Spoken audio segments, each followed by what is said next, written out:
So, the majority of us know Beatenberg for their indie pop sound, which occasionally borrows from house, kwaito, and also world music. This is the same sound that has launched them on a path of breaking radio records and winning numerous SAMA awards. When I met them for the first time, I was utterly surprised. A, because of their choice of albums, and B, the juxtaposition between their somewhat deep songs versus their lively personalities. If you hang out with these guys, you're bound to be laughing until your ribs start begging you for mercy. Okay, I'm exaggerating a bit. I just have one issue. Every time I hear about Beatenberg, I keep hearing about their achievements and how dope they are. Of course they are dope, but some of us out there would genuinely like to hear about their come up and who these guys are. Okay, follow me on this one, alright? Matthew went to high school with Rob and they jammed together frequently. Ross met Matthew and Rob at UCT where they both studied music. They came together in 2008 and they spent a good 2 years trying to figure things out. Before the name Beatenberg, they were actually called Nice. Yes, that was actually the band name. Their current name references a drawing of a mountain and is actually a small town in Switzerland. The boys eventually signed with UMG, Universal Music Group, and that was the beginning of something special. Universal Records found out that Beatenberg were huge fans of SA house music, and what they did is acquaint Beatenberg with SA house legend DJ Clark. And that is where Pluto came about. You couldn't be alive in SA in 2015 without at least coming across Pluto once. These dudes walked away with 7 SAMA awards that year, and a while ago they also made a track of Mumford & Sons. Trying too hard in the dawning light. In their catalogue you'll find Farm Photos, The Hanging Garden of Beatenberg, and their latest offering, 12 Views of Beatenberg, a 15-track project with a humorous undertone by virtue of its play on words. When you're standing on a mountain, you see views, hence Beatenberg. But this is also a matter about perspectives. This is how the band views things and how the band is viewed. People tend to forget that this band is heavily influenced by jazz, classical, and also world music. And in this video, that's exactly what we get a taste of. You know what? Let's get into it.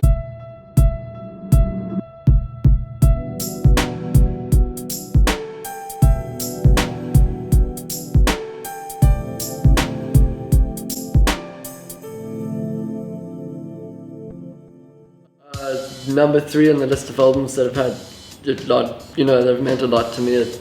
Number 3 is the Chemical Brothers' Dig Your Own Hole. I think that's what it was called. It had a black and white cover.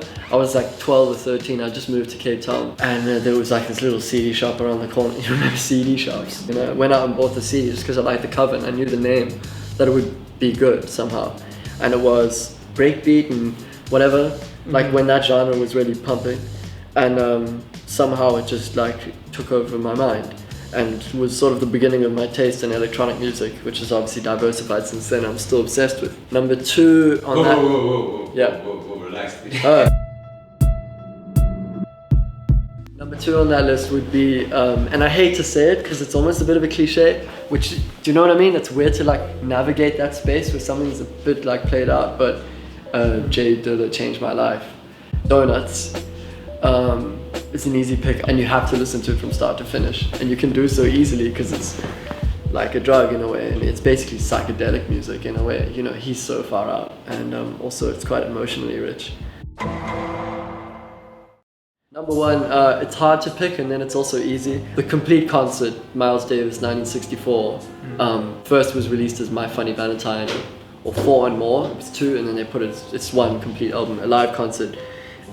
With Tony Williams on drums and Ron Carter on bass, Herbie Hancock on piano, and then I think it's George Coleman on sax, and not Wayne Shorter, who later took up the tenor position in that band, and they recorded 5 or 6 albums together until Miles went electric. And obviously that's the greatest jazz group of all time. But anyway, that live album was the soundtrack to my life as a teenager, apart from all the other music like electronic music and hip hop and stuff that was just in the background all the time when I was doing art at school, so I had a lot of space, to paint and then listen to that. And because it's a live concert, for me that's always sort of like embodied, that's like the highest level of like what music performance can be. That sort of radical, far out, improvising space of letting things happen. On the highest level technically. Just so good.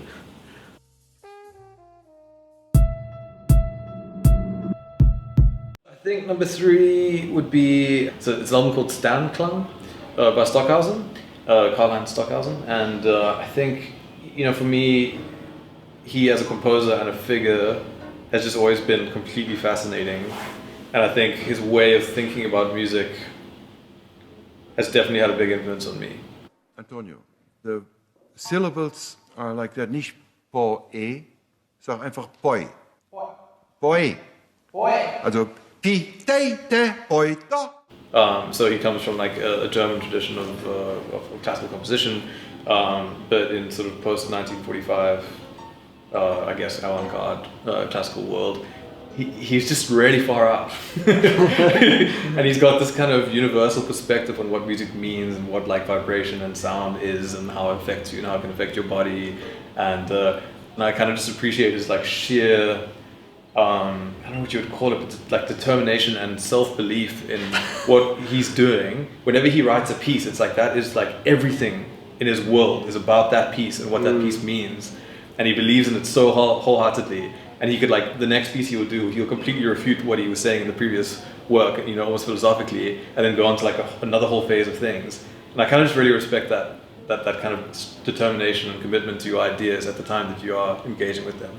And Stan Klang in particular is just a wonderful listen. His whole way of thinking for me is just truly inspiring, I suppose. Do you dream the sound, or do you see the score? No, more a sound. More a sound. So you hear and you dream. Yeah.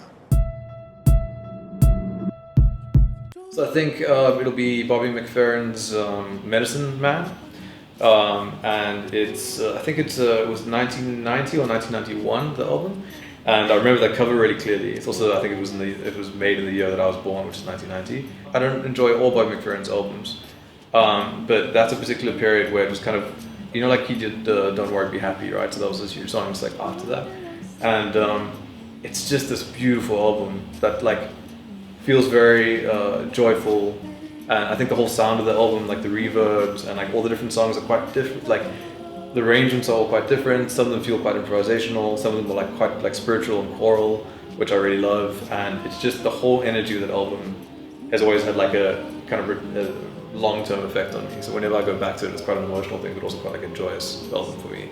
And there's just kind of a way that he makes music that I just feel like is really inspirational to me. Always has been, I think. You know. So it has to be D'Angelo's Voodoo. As an album, it's just like, for me, it's basically like a perfect album in a way. If I had to think about like an album being an album by an artist and being iconic and being a great recording with great playing, great everything about it, I love. Like there's not one part of that album that I don't like. And it gets better the older I get, you know, like every time I go back to it. And I think it's kind of just, I just think it's so cool. It's just so flippin' cool, you know?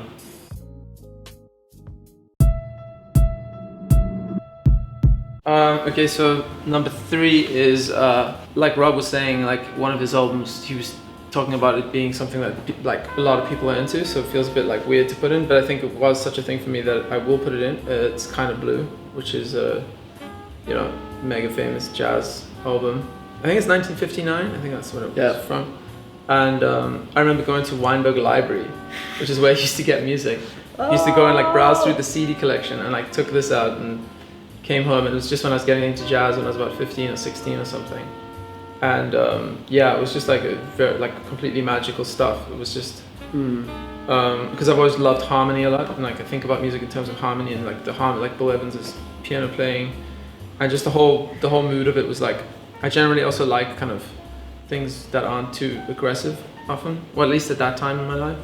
So it was stuff that I could just take in and learn a lot from, and yeah, it changed the way I thought about a lot of music, because before then, that was just when I was getting into jazz. I know a lot of people, it's an entry point for them, because it has a simplicity which makes it accessible as well, but yeah. Yeah, it is just a special album. Okay, number 2, a collection of, I think it's the greatest hits of The Police. The Police? Which was on a tape that I got given. So yeah, we're having going across all the different media. I've had a CD and a tape, and then the next one you'll see. So yeah, it was a tape that I got given when I was probably about 7 or 8 or something. And my dad made for me. It was actually like a, you know, a copied tape. I don't know. He probably did it from a record. The one side was the Carpenters and the other side was the Police. I never really listened to the Carpenters. And it was also like all their big songs like So Lonely, Message in a Bottle and all that stuff. And that's definitely what got me like wanting to be a singer and like songwriter and be a kind of Be a cool guy. Be a cool guy. Yeah. I wanted to like sing with that crazy high voice and all that kind of stuff. Really cool. Yeah. So that was really, really influential. Okay, number one, I'm going with the like big, like I always feel like I have to excuse this for some reason, but like I'm not choosing like. I don't know what you picked yet. Well, Pet Sounds by the Beach Boys, which I discovered like relatively late in my musical. Well, I guess like I didn't discover it as a kid. It's like in the last maybe 5 years or something. I've been listening to it much more. I was always aware of those songs and stuff, but I didn't know the full album that well. And for some reason, I just got into it. Like about 4 years or something ago. Yeah, I really think it's just incredible. Like there's something about the songs that I don't often feel like that about music that's pretty much made for pop consumption. That has this kind of weird. I can't quite imagine writing it, but at the same time, I feel like I get it, which doesn't happen to me with lots of music. So I really think it's special as well. I used the word special twice, didn't I? Stupid. Top tracks, Don't Talk, Put Your Head on My Shoulder, and Caroline No, it's a like incredible song. They're all really great.